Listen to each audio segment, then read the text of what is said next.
নমস্কার, শুভ সন্ধ্যা। সবাই কেমন আছো? আশা করি ভীষণ ভালো আছো, আর আমিও ভালো আছি। তোমাদের জন্য আমি অনেক দিন পরে একটা বড় ব্লগ নিয়ে এসেছি, আর একটা নতুন বিয়ের ব্লগ। বিয়েটা হচ্ছে আমার বান্ধবীর বিয়ে। শুধু যে বান্ধবীর বিয়ে সেটা বললে ভুল হবে, বান্ধবীর সঙ্গে ক্লোজ ফ্রেন্ড বন্ধুর বিয়ে। মানে এক কথায় বলতে গেলে বান্ধবীর সঙ্গে বন্ধুর বিয়ে। দুজনেই ভীষণ ক্লোজ, একসঙ্গে আমরা কলেজে পড়েছি, টিউশন পড়েছি। তো ওদের একটু আর কি লাভ ম্যারেজই হচ্ছে বলতে পারো। তো দুই দিক থেকে দুই পরিবার মেনে নিয়েই বিয়ে দিচ্ছে। তো খুব সুন্দর একটা মুহূর্ত, আমাদেরকেও নিমন্ত্রণ করেছিল, আমরাও গিয়েছি। আর ওখানে গিয়ে তো ভীষণ ভালো লাগছে। অনেক নতুন নতুন, মানে নতুন না, অনেক বন্ধু বান্ধবীদের সাথে দেখা হচ্ছে। কেননা যাদের সাথে এতদিন, মানে অনেক দিন পর আর কি দেখা হচ্ছে। তো ভীষণই ভালো লাগছে। এই যে একজনকে পেয়েছি, পারমিতার সাথেও দেখা হলো, ভীষণ ভালো লাগছে। মানে এই অনুষ্ঠান হলেই না, মানে বিশেষ করে ফ্রেন্ডদের কারো বিয়ে হলে তখন সবাইকে ইনভাইট করে আর সবাই আসে, তো তখনই সবার সঙ্গে দেখা হয়। ভীষণ ভালো লাগে, পুরনো অনেক আনন্দ, অনেক স্মৃতি জমে থাকে ওদেরকে নিয়ে। তো সেগুলো আর কি মনে পড়ে।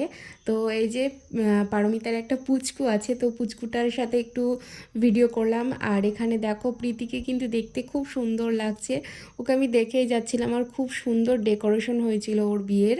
তো সবটা মিলিয়ে খুব ভালো।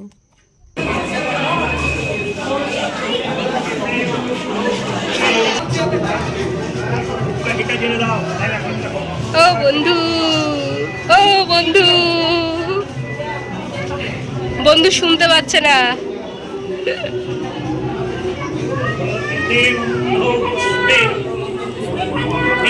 এই যে আজকে আমাদের বন্ধু, তোমরা দেখেই নিলে আমাদের বন্ধুকে। আর ও বিয়েতে বসে পড়েছে, এখন ওদের বিয়ে শুরু হবে। আর পুরো ডেকোরেশনটা তোমাদের সাথে শেয়ার করছি আমি, ভীষণই সুন্দর হয়েছে। আমার তো ভীষণ পছন্দ হয়েছে। মানে সামনে মেন গেট যেটা করেছে সেখানে মোটুক দিয়ে, মানে গোলাপ দিয়ে, তারপর একটা ব্যানার ছিল। তো সব মিলিয়ে ভীষণই সুন্দর ছিল ওদের ডেকোরেশন। দুই বাড়িতেই আমরা গিয়েছিলাম, আর দুই বাড়ির ডেকোরেশনই খুব সুন্দর ছিল। আজকে তোমাদের সাথে আমি বিয়েটা পুরোটা শেয়ার করব। আর পরের দিন আমি তোমাদের সাথে রিসেপশনের ভিডিওটাও শেয়ার করব। তখন তোমরা দেখো, খুব সুন্দর লাগছিল এই যে পুরো ডেকোরেশনটা। তো আমি একটু ফটো টটো তুলে নিয়েছি, আর এখন দাঁড়িয়ে আছি। চা কফি কিছুই খাইনি, দাঁড়িয়ে আছি। আর আমি বলছিলাম যে শীতকালে কেন বিয়ে করেছিস বন্ধু? মানে শীতকালে বিয়ে বাড়ি আসলে সোয়েটার পরতে হয়, যেহেতু দূরে বিয়ে হলে ওরকম মানে সোয়েটার পরে যেতেই হবে। ওখানে গিয়ে খুলে ফেললেও পরতেই হবে, না তো বাড়ি থেকে অ্যালাউ করবে না। তো যাই হোক, পরে গিয়েছিলাম, কিচ্ছু করার নেই। আর তখন আমার শরীরটা ভীষণ খারাপও ছিল, যেই কারণে আমি মানে বাড়ি থেকে না বললেও আমাকে নিজে থেকে পড়ে যেতেই হতো। তো এখন চলে এসেছি খাওয়া দাওয়া করতে। এখানে দেখছি যে খাওয়া দাওয়া হচ্ছে, আর খাওয়া দাওয়া করে নিচে এসে দেখছি এরকম বিয়ে শুরু হয়ে গেছে।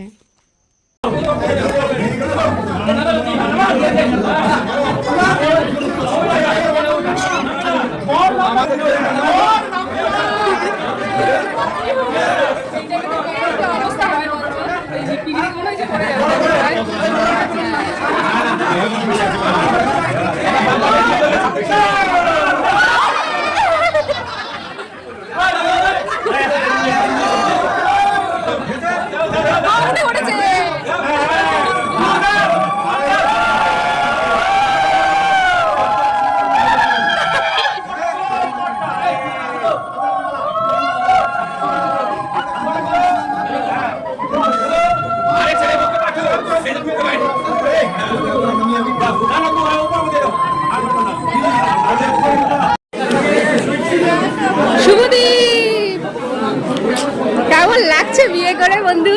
এ বাবা, কেমন লাগছে বিয়ে করে? কি হাসি! এখন ক্যামেরাম্যানের শ্যুটের জন্য ওরা একটু দাঁড়িয়েছে, এখানে ক্যামেরাম্যান একটু ভিডিও নেবে, একটু ফটো তুলবে, সেই জন্য পোজ দিয়ে এখানে ওদের দুজনকে দাঁড় করিয়ে রেখেছে। আর আমি মানে আশা করিনি যে ওদের বিয়েটা পুরোটা আমি দেখতে পারবো, কেননা আমি ভেবেছিলাম যে রাত হবে প্রচুর, কিন্তু আমি নিচে খেয়ে এসেই দেখি যে ওদের বিয়ে স্টার্ট হয়ে গেছে। তো দাঁড়িয়ে থাকতে থাকতে দেখলাম বিয়েটা পুরো শেষই হয়ে গেল, মানে বিয়েটা সম্পূর্ণ হয়ে গেল। তো দাঁড়িয়েছিলাম পুরো বিয়েটা দেখে কমপ্লিট করেই বাড়ি এসেছি। বেশি কিন্তু রাত হয়নি, ওই 10টার দিকে দেখলাম বিয়ে বসলো, 11টা নাগাদ বিয়ে দেখলাম কমপ্লিট হয়ে গেল। আমি একটা জিনিস ফলো করলাম যে এদের বিয়েতে কোনো যজ্ঞ হলো না, কেননা যজ্ঞ সাত পাকে কোনো কিছুই হলো না, ওই শুভ দৃষ্টির সময় সাত পাকে হলো তাই। কিন্তু ওগুলো থাকলে না বিয়ের একটা আলাদাই একটা সৌন্দর্য লাগে, খই ফেলা ওসব কিছুই দেখতে পেলাম না, মানে কিছু নাই হয়তো ওদের নিয়ম, সবার নিয়ম তো সেম হয় না আর কি। তো এখন সিঁদুরদান না গাঁটছড়া বেঁধে দিচ্ছে পুরোহিত মশাই, আর পেছনে দাঁড়িয়ে রয়েছে, মানে কনের পেছনে দাঁড়িয়ে রয়েছে কনের দিদি। দিদি খুব মিষ্টি, মানে প্রীতির দিদি খুব মিষ্টি, আর দুজনকেই খুব সুন্দর লাগে দেখতে, আর ওদের দুজনকেও দেখো ভীষণ সুন্দর লাগছে, মানিয়েছে। তো শুভদীপ এখানে কোনো কারণে হাসছিল, যাই হোক। তো এখানে গাঁটছড়া বেঁধে দিচ্ছে, তারপরে সিঁদুর দান হবে। তো সিঁদুর দানটাও তোমাদের সাথে আমি শেয়ার করবো, দেখো কেমন লাগছে। মানে এখানে একরকম সিঁদুর দান, একরকম একটা সৌন্দর্য। এখানে পুরোহিত মশাই সিঁদুর দানের জোগাড় করছে, আর ক্যামেরাম্যানগুলো তো সব সামনে হচ্ছে কি যে এগিয়ে গেছে, মানে আমাদেরকে তো চান্স দেবে না, ওরাই তুলবে। তো যাই হোক আমিও ছিলাম, আমি দিদির ফোনেও তুলে দিয়েছিলাম, আর আমি নিজেও ক্যামেরা করেছি, আমি ভিডিও করেছিলাম, যেটা তোমাদের সাথে আমি শেয়ার করছি আর কি। আর শুভদীপ না সিঁদুরটা পরিয়েছে ভীষণ সুন্দর করে, ও মানে মনে হচ্ছে যেন ট্রেনিং প্রাপ্ত, কিন্তু জানি না ট্রেনিং নিয়েছে কিনা, কিন্তু খুব সুন্দর করে মানে সিঁদুরদানটা করেছিল, টানা এক লেভেল হয়ে একদম চলে গেছিলো, আর খুব সুন্দর পুরো সিঁথিটা একদম ভরে গিয়েছিল, দেখতে জাস্ট দারুণ লাগছিলো। আর বিশেষ করে কি বলো তো, কাঁঠাতে সিঁদুর পরালে না মানে অন্যরকমই হয় একটা দেখতে, মানে অন্যরকম সৌন্দর্য লাগে। পয়সা বা আংটিতে তো অত সিঁদুরটা আটে না, সেই কারণে মানে অতটাও সুন্দর হয় না, কিন্তু দেখো কত সুন্দর, তাই না? মানে মনে হচ্ছে যেন ট্রেনিং নিয়েছে ও। যাই হোক খুব সুন্দর, ওদের বিবাহিত জীবন সুখী থাকুক, ওরা খুব ভালো থাকুক, সুন্দর ওরভাবে জীবন কাটাক।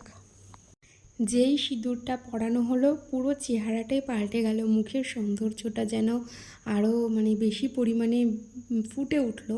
তো এখন ওই যে কি মাথায় ঘোমটা দিয়ে দেয় আর বারবার ফেলে দেয়, কি নিয়মটা আমি জানি না, যাই হোক লজ্জাবস্ত্র বলে ওটাকে মনে হয়। তো ওটাই করছে। দেখো এবার দুজন দুজনের দিকে তাকাবে মানে ওদের ইশারা সব কিছু, আরে লাভ ম্যারেজ হলে এরকমই হয়। শুভদীপ সায়ন থাক, বাড়ি গেলাম। আমরা বাড়ি চলে আসলাম, আর বাড়ির সামনের যে লজ আছে চন্দ্র লজ, সেই লজেও একটা বিয়ে হচ্ছিল, তো খুব সুন্দর ডেকোরেশন করছিল, সেই জন্য তোমাদের সাথে শেয়ার করলাম। আর ব্লগটা আমি এখানেই এন্ড করছি, কেমন লাগলো অবশ্যই জানিও, কমেন্ট করো, আর পাশে থেকো। Tata, good night.